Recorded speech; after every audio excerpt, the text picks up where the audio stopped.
আসসালাম। আমরা বাম দিকে যে মিনার দেখছি এটি মিনা মাঠের ঐতিহাসিক মসজিদ, মসজিদে খাইফ। এই মসজিদে খাইফেরই আশেপাশে তলদেশে এমনও কোনো জায়গায় হতে পারে যেই মসজিদে 70,000-এর উপর নবী করিম এখানে নামাজ পড়েছেন এবং প্রায় 70 জন নবীর কবরের আশেপাশে আছে।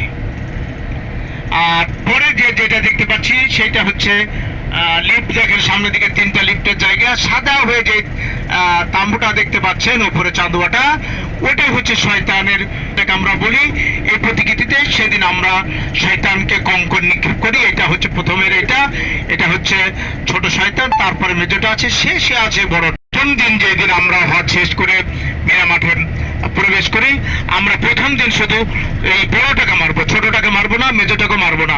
শুধু মার খাবে কে? বড়টাকে শুধু 7টা করে আমরা পাথর মেরে আমরা চলে আসি তাঁবুতে।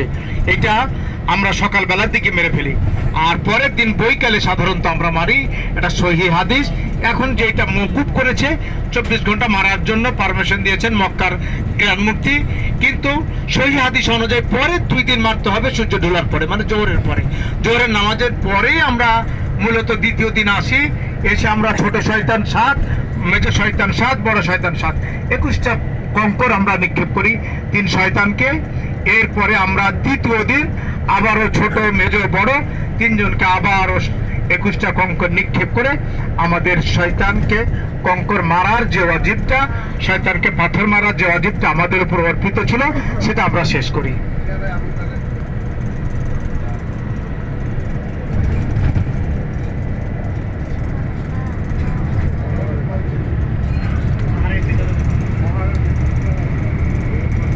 আবার আমরা মক্কা মিনা সংলগ্ন একটি বড় পাহাড়, এই পাহাড়ের এই ভিতর দিয়ে ট্যানেল রাস্তা, আমরা ট্যানেলের মধ্য দিয়ে যাচ্ছি। এই ট্যানেলও প্রচুর হেঁটেছি আমরা, ট্যানেলের ভিতর দিয়েই হাঁটতে হাঁটতে চলে গেছি মক্কা, যেটা জামরাকে পাথর মারার পরে সোজা মক্কা যাওয়ার একটা পথ আছে।